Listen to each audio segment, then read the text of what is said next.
Assalamualaikum warahmatullahi wabarakatuh. Segala puji bagi Allah yang telah memberi kami nikmat sehat walafiat sehingga bisa berkumpul pada pagi hari ini. Baik, langsung saja.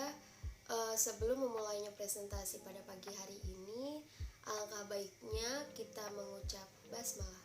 Kami dari kelompok 1 yang beranggotakan 3 orang, yaitu saya Nenden Mulda Fitria selaku moderator dan pemateri, kemudian Citra Asrininguri selaku pemateri pertama, dan Mauludina Rahmawati selaku pemateri kedua. Kepada pemateri pertama yaitu Citra Asrininguri, dipersilahkan. Assalamualaikum warahmatullahi wabarakatuh. Perkenalkan, nama saya Citra Asrininguri dengan nomor NIM 1912932. Di sini saya akan menjelaskan tentang definisi pengelolaan lingkungan belajar anak usia dini. Pengelolaan adalah proses perencanaan, pengorganisasian, pemimpinan dan pengendalian upaya anggota organisasi dan penggunaan semua sumber daya organisasi untuk mencapai tujuan yang telah ditetapkan secara efisien dan efektif. Sedangkan istilah lingkungan adalah sebagai tempat atau suasana atau keadaan yang dapat mempengaruhi pertumbuhan dan perkembangan seseorang. Belajar adalah suatu perubahan tingkah laku relatif menetap pada diri individu. Jadi, pengertian pengelolaan lingkungan belajar adalah suatu tempat atau suasana atau keadaan yang mempengaruhi proses perubahan tingkah laku manusia.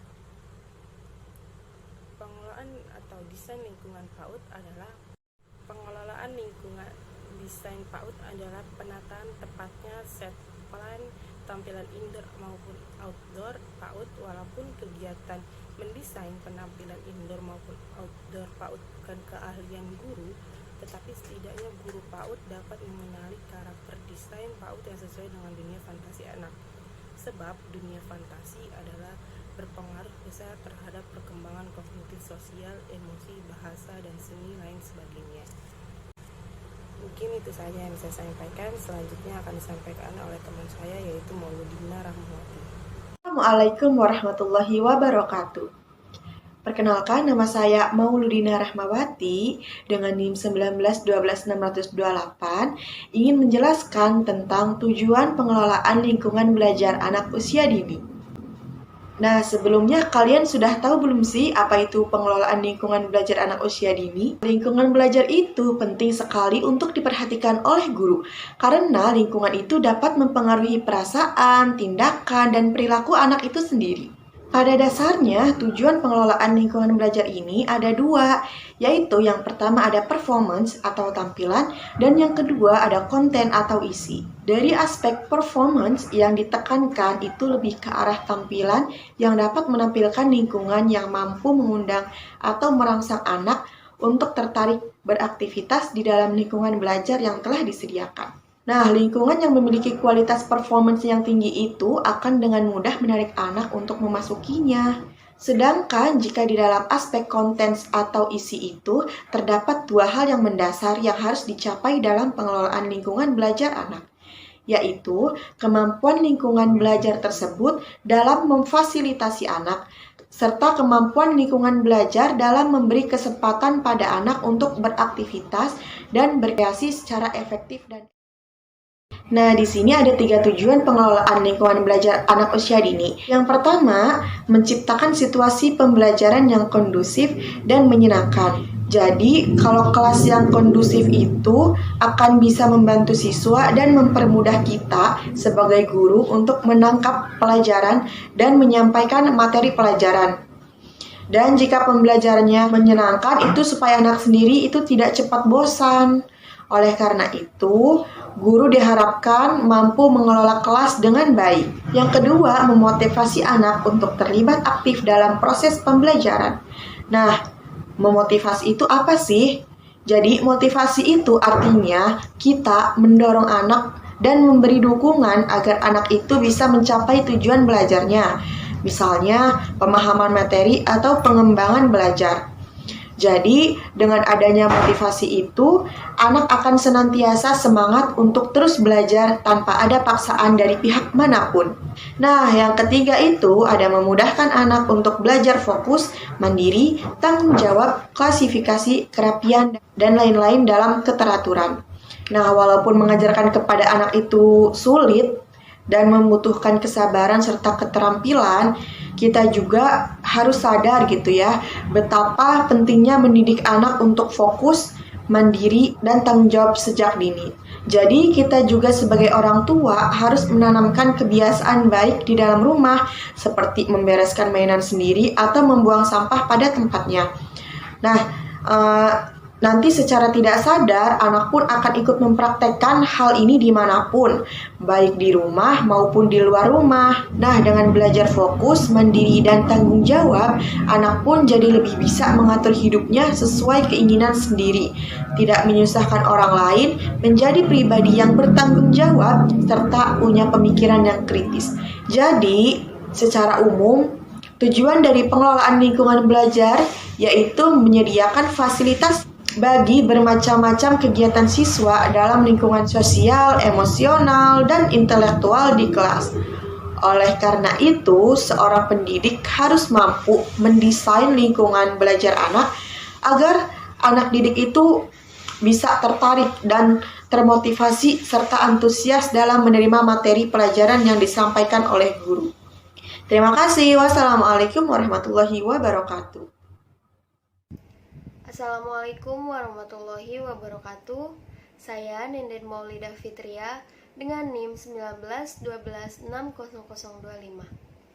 Baiklah, di sini saya akan menjelaskan tentang prinsip-prinsip pengelolaan lingkungan belajar PAUD.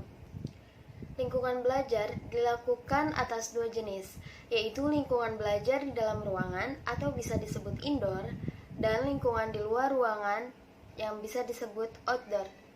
Penataan alat disesuaikan dengan jenis lingkungan belajar anak. Prinsip-prinsip lingkungan belajar di dalam ruangan. Yang pertama yaitu kesesuaian dengan usia dan tingkat perkembangan anak. Alat main yang ditata dan akan dimainkan anak seharusnya sesuai dengan kemampuannya, tidak terlalu sulit yang menyebabkan anak frustasi, dan tidak terlalu mudah yang menyebabkan anak bosan karena tidak tertantang. Yang kedua, yaitu keselamatan dan kenyamanan. Keselamatan dan kenyamanan tidak membayangkan anak atau beresiko dan tidak menimbulkan rasa takut atau khawatir. Misalnya, alat yang membutuhkan perhatian khusus atau membutuhkan pendampingan guru harus ditata di tempat yang tidak terjangkau anak. Kemudian yang ketiga yaitu menarik dan dapat diperkirakan. Menarik dan dapat diperkirakan maksudnya bahwa alat main seharusnya ditata di tempat atau rak sedemikian rupa sehingga dapat menumbuhkan gagasan anak untuk memainkannya dan mendorong anak untuk bereksplorasi dan bereksperimen. Yang keempat, yaitu kesesuaian dengan kegiatan pembelajaran. Penataan sarana bermain dalam ruangan atau disebut indoor harus disesuaikan untuk berbagai kehidupan kegiatan pembelajaran, seperti penataan sarana untuk pembelajaran sains, seni kreativitas, matematika, motorik, moral agama, dan juga bahasa. Kemudian yang kelima, yaitu fleksibilitas. Fleksibilitas maksudnya fleksibel untuk ditukar, dipindah, dimodifikasi, atau diganti pada setiap periode tertentu agar dapat disesuaikan dengan tema pembelajaran dan menghindari kebosanan. Kemudian ada prinsip-prinsip lingkungan belajar di luar. Nah, yang pertama yaitu keamanan lokasi. Kita merencanakan sebuah tempat bermain perlu untuk mempertimbangkan bahaya atau rintangan yang dihadapi anak ketika anak berjalan, berlari, dan juga bermain. Kemudian yang kedua, yaitu kemudahan mengakses. Sejauh mana alat main dicapai atau dijangkau oleh anak dengan aman sehingga anak tidak mudah lelah karena jarak tempuhnya. Dan yang ketiga yaitu pengelompokan usia. Jika diperuntukkan untuk semua usia, maka penataannya harus menunjukkan pemisahan tempat berdasarkan kelompok usia anak atau dibedakan dengan pemberlakuan jam main anak jika tempat bermain terbatas. Yang keempat yaitu jarak pandang pengawasan.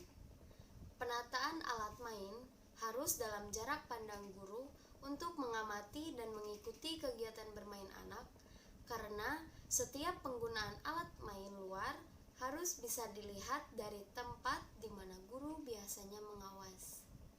Kemudian yang kelima ataupun yang terakhir yaitu pengawasan.